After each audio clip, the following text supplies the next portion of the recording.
وبرکاتہ۔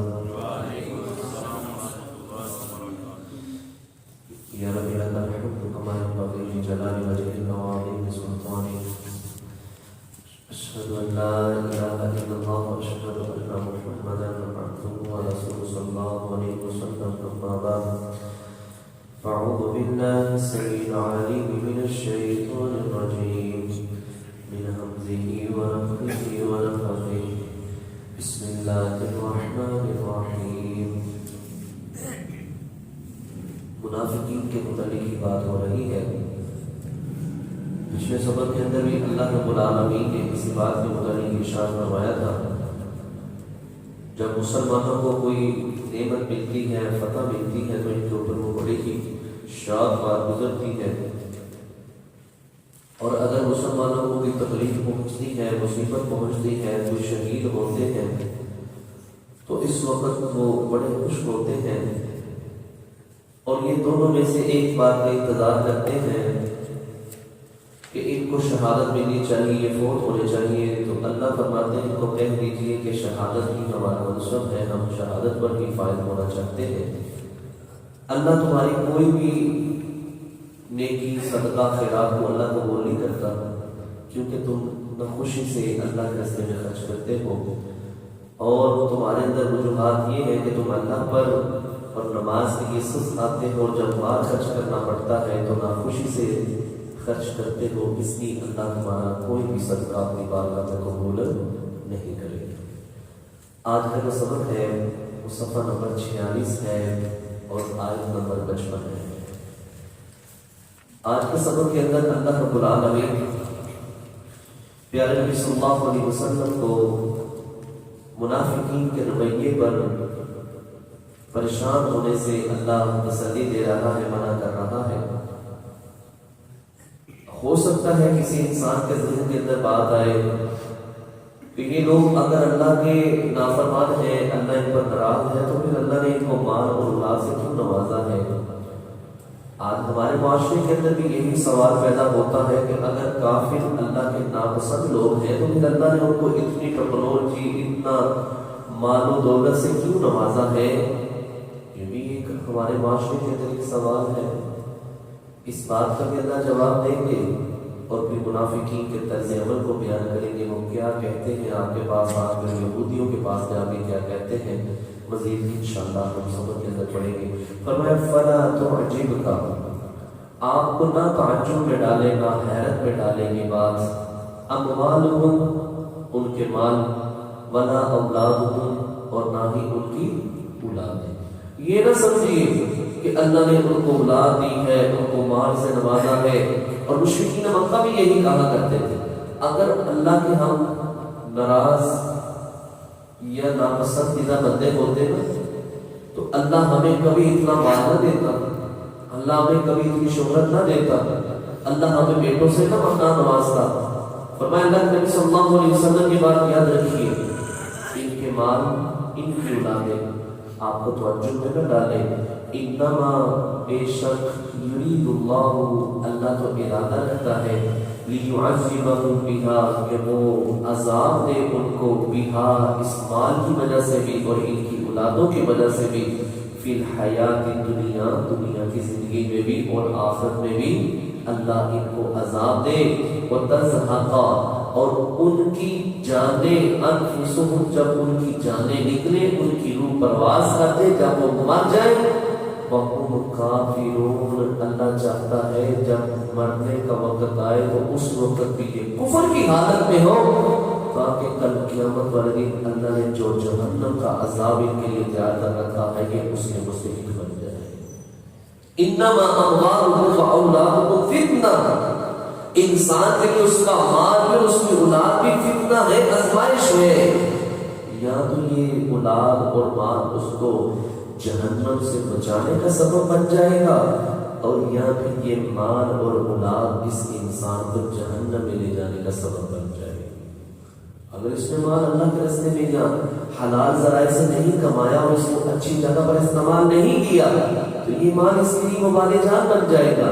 اسی طرح اگر اپنی اولاد کی تربیت نہیں کرتا، اس کی اصلاح نہیں کرتا، اس کو دین اسلام اور شریعت کے مطابق اس کو پابندی نہیں کرواتا، یا تو یہ اولاد اس کو جنت میں لے جانے کا سبب بن جائے گی یا اس کو جہنم میں لے جانے کا سبب بن جائے گی.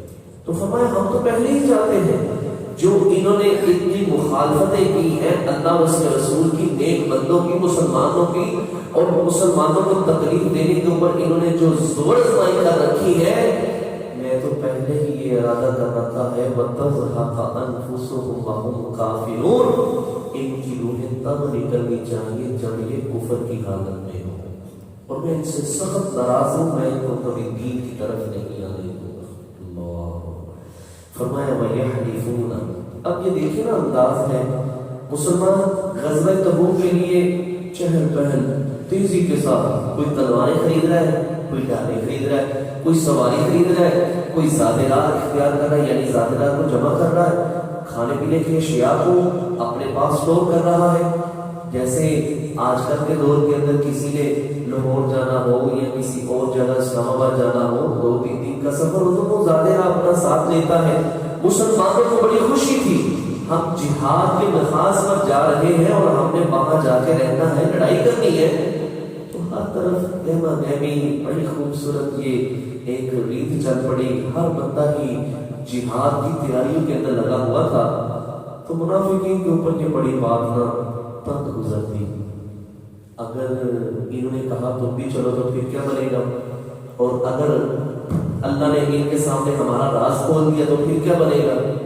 اللہ فرماتے ہیں وَيَحْلِفُونَ، اور وہ قسمیں اٹھاتے ہیں بِاللَّهِ، اللہ کی، إِنَّهُمْ، بے شک وہ، لَمِنْكُمْ، البتہ تم میں سے ہیں، وَمَا هُمْ، اللہ کہتا ہے وَمَا هُمْ، اور میں اللہ کہتا ہوں مِنْكُمْ، وہ تم میں سے نہیں ہے، وَلَكِنَّهُمْ، لیکن وہ قوم، ایسی قوم ہے، يَفْرَقُونَ، جو بہت ہی ڈرنے والی ہے. اس بات سے کہیں ہمیں اللہ ساتھ جانے کا نہ کہہ دے، کہیں نبی صلی اللہ علیہ وسلم ہمیں حکم نہ دے دے کہ تم نے لازم ہمارے ساتھ جانا ہے.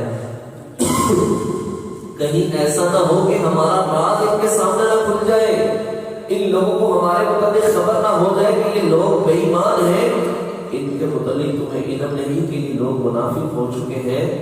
فرمایا وَلَكِنَّهُمْ قَوْمٌ يَفْرَقُونَ، یہ ایسے لوگ ہیں اتنے ڈرنے والے ہیں، لَوْ يَجِدُونَ، اگر وہ پائیں، مَلْجَأً، کوئی جائے پناہ، او مغارات، یا کوئی غار پائے، او مدخلا لولوا، اور اگر یہاں پہ گھسنے کی جگہ پائے، لولوا، تو البتہ وہ دوڑ جائے، الیہ، اس کی طرف، وہم یجمعون، اگر رسیوں کے ساتھ بھی باندھا ہونا ان کو تو یہ رسیاں توڑ کے بھاگ جائیں گے، کہیں ہمیں مسلمانوں کے ساتھ جہاد پر نہ جانا پڑ جائے.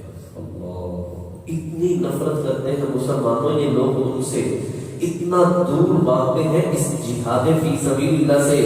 اللہ کے حکم کو ماننے کے اندر ان کو بہت تنگی اور بہت تکلیف ہوتی ہے. لہذا اگر یہ تم سے نفرت کرتے ہیں تو تمہارا بھی یہ حق بنتا ہے کہ تم بھی ان سے نفرت کرو، ان سے دور ہو جاؤ، اجتناب کرو، ایسے لوگوں کے ساتھ مت بیٹھو اٹھو، ایسے لوگوں کے ساتھ مت مجلس اٹینڈ کرو. فرمایا وَهُمْ يَجْمَعُونَ، اگر رسیے بھی ہونا تو یہ رسیے بھی توڑ کے ان غاروں کی طرف، اس زمین کے اندر اگر دھنسا دیا جائے، اس کے اندر بھی جگہ ملے تو وہاں دھنسنے کے لیے بھی کوئی کسر نہ چھوڑے. اللہ اکبر. جب مال غنیمت آتا تھا نا تو نبی اسلام نے ایک طرز عمل تھا، ایک طریقہ کار. وہ کیا تھا؟ نبی صلی اللہ علیہ وسلم ان لوگوں کو دیا کرتے تھے جو لوگ مجبور تھے یا جن کو دیے بغیر گزارا نہیں ہوتا ہے. ہر انسان کی اپنی اپنی تما ہوتی ہے، اپنا اپنا ایک ذہن ہوتا ہے. بعض کو مل جائے تو کچھ نہیں کہتے، بعض کو نہ ملے تو وہ ناراض ہو جاتے ہیں. صحابہ کرام کے اندر بھی یہی کیفیت تھی. مسلمان جو سچے مومن تھے ان کے اندر یہ صورتحال نہیں تھی. منافقین کے اندر یہ چیز پائی جاتی تھی. وہ اگر مل جاتا تو بڑے خوش نعرے لگاتے، اور اگر نہ ملتا تو بدخوئی کرنا شروع کر دیتے.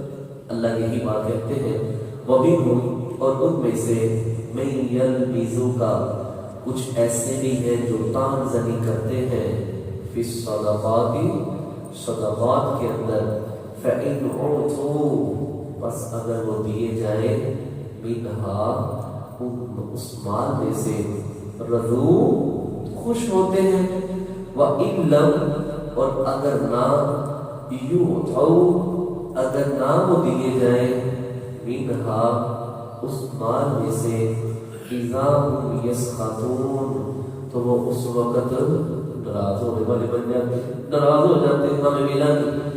اللہ اکبر۔ نبی صلی اللہ علیہ وسلم غزوہ حنین سے کافی مال غنیمت آیا، نبی اسلام تفصیل بتا گئے، ایک بندہ آیا اس کو بھی نبی اسلام دینے لگے، بعض بیتوں کے اندر آتا ہے اس کو نہیں ملا تھا، دوسروں کو ملا تھا، بلکہ 4 لوگوں کے اندر نبی اسلام نے مال تقسیم کر دیا۔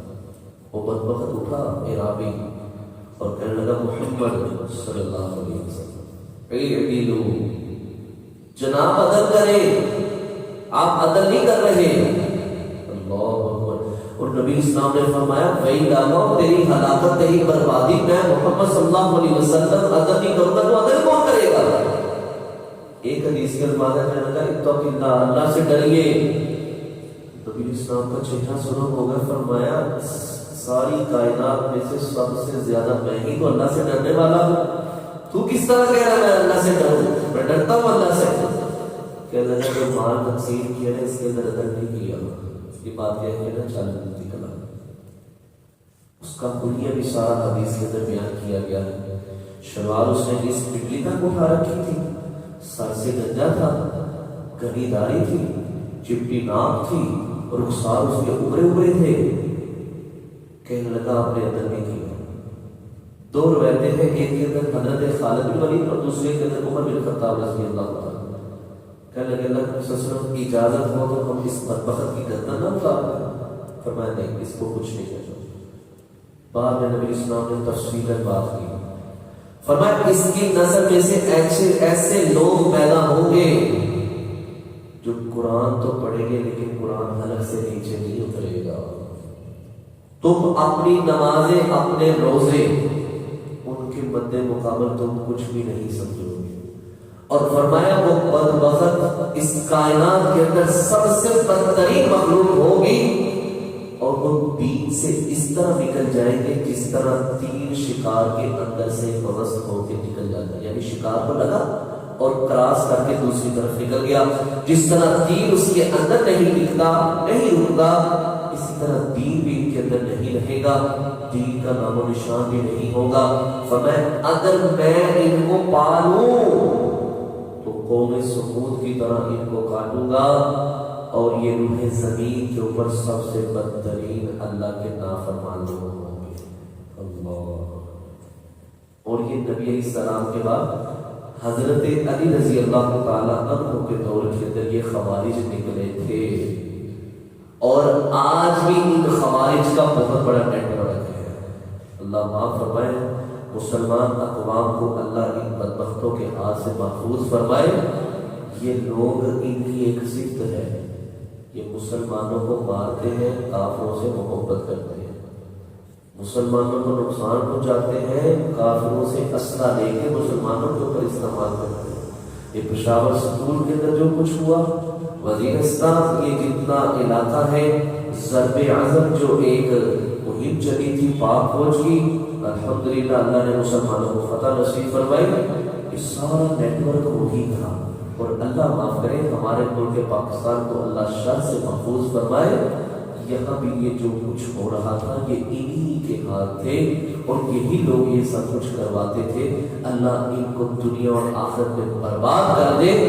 یہ خوارج خارج یہ ایسے بدترین لوگ ہیں جن کے متعلق نبی اسلام نے 1450 سال پہلے فرما دیا تھا، یہ ایسے لوگ ہیں جو دین سے ان کا ذرہ برابر بھی تعلق نہیں۔ اور ہمارے استاد محترم عبدالسلام بن محمد بٹوی حفظہ اللہ وہ فرماتے ہیں اپنی تقریر کے اندر کہ اسلام آباد فیصل آباد سے ایک تاجر کو انہوں نے اٹھایا اور اپنے کنٹرول جو ان کا علاقہ تھا کنٹرول والا جہاں ان کا پورا نیٹ ورک تھا وہاں پر لے گئے، اور انہوں نے تاوان مانگا کہ اتنے پیسے دے دو تو اس کو لے جاؤ۔ تو وہ فرماتے ہیں وہ شخص سلفی انسان تھا، نمازی پرہیزگار تھا، تو جب اس کو انہوں نے پکڑا تو پکڑ کے اپنے پاس بٹھا لیا، کافی دن ان کے پاس رہا۔ تو جب واپس آیا پیسے پوسے دے کے بات چیت ختم کر کے، تو وہ کہنے لگا استاد محترم ہم کیا نمازیں پڑھتے ہیں، نمازیں تو وہ پڑھتے ہیں، ہم کیا روزے رکھتے ہیں، روزے تو وہ رکھتے ہیں، قرآن اتنا پڑھتے ہیں، تسبیحات اتنی کرتے ہیں۔ استاد محترم فرمانے لگے یہ بات یاد رکھو، نبی اسلام کی حدیث بالکل سچی ہے کہ نمازیں بھی بہت پڑھیں گے، قرآن بھی بہت پڑھیں گے، روزے بھی بہت رکھیں گے، لیکن ان کے حلق سے یہ نماز روزہ حج ان کا اثر نیچے تک نہیں ہوگا، اور سانسیں گنجے ہوں گے، شلوار نصف بلی تک اٹھا رکھی ہوگی۔ یہ نبی اسلام نے پہلے ہی نشانی فرما دی، اور یہی وہ بدبختوں کے اندر، منافقین کے اندر یہ عادت پائی جاتی تھی کہ اگر نبی صلی اللہ علیہ وسلم مال غنیمت میں سے کچھ دے دیتے تو بڑے راضی ہوتے، بڑے خوش ہوتے، اور اگر نہ ملتا تو تان زنی کرنا شروع کر دیتے۔ آخری بار اللہ رب العالمین نصیحت کرتے ہوئے فرماتے ہیں وَلَوْ أَنَّهُمْ، اگر وہ رضو راضی ہو جاتے نا، مَا آتَاهُمُ اللَّهُ وَرَسُولُهُ، جو اللہ اس کے رسول نے ان کو مال غنیمت میں سے جتنا بھی حصہ ملا ہے، 10 درہم ملے ہیں، 100 درہم ملا ہے، 1 غلام ملا ہے، 1 بکری ملی ہے، جو کچھ بھی ملا ہے اسی کے اوپر رضامند رہتے اور راضی ہو جاتے۔ وقالوا، اور وہ کہتے حسبنا اللہ، ہمیں اللہ ہی کافی ہے۔ جب یہ کہہ دیتے نا کہ ٹھیک ہے جو محمد صلی اللہ علیہ وسلم نے تقسیم کیا ہے مال، اور جتنا ہمیں حق میں ملنا چاہیے تھا ہمیں مل گیا ہے، تو فرمایا ساتھ یہ کہہ دیتے کہ ہمیں اللہ ہی ہمارا کافی ہے۔ تو اس کا کیا مطلب کہ کیا ملنا تھا، کیا انعام ہونا تھا؟ سَيُؤْتِينَ اللَّهُ مِنْ فَضْلِهِ، ان قریب اللہ نے اور دے دینا تھا، من فضلہ، اپنے فضل سے، ورسولہ، اور اس کے رسول صلی اللہ علیہ وسلم نے بھی۔ دل کو سمجھانے والی بات ہے، جب مال مل گیا تو بس اسی کے اوپر راضی ہو جاؤ، نکتہ چینی نہ کرتے، صدقہ خیرات کے اوپر کان زنی نہ کرتے، اور کہتے جو اللہ نے دے دیا اسی کے اوپر ہم بھروسہ کرتے ہیں، اسی کے اوپر اتفاق کرتے ہیں، جو اللہ نے دیا ہے اسی کے اندر اللہ برکتیں ڈالتے اور خوش ہو جاتے۔ فرمایا من فضلہ ورسولہ، اللہ اپنے فضل سے اور رسول صلی اللہ علیہ وسلم اپنی مرضی سے کو اور زیادہ دے دیتا۔ اِنَّا، بے شک ہم، اِلَى اللَّهِ، اپنے رب ہی کی طرف، راغبون، رغبت کرنے والے ہیں۔ یہ جو ہمیں پہلے ملا ہے وہ بھی اللہ نے دیا ہے، اور جو بعد میں ملے گا وہ بھی اللہ ہی دے گا۔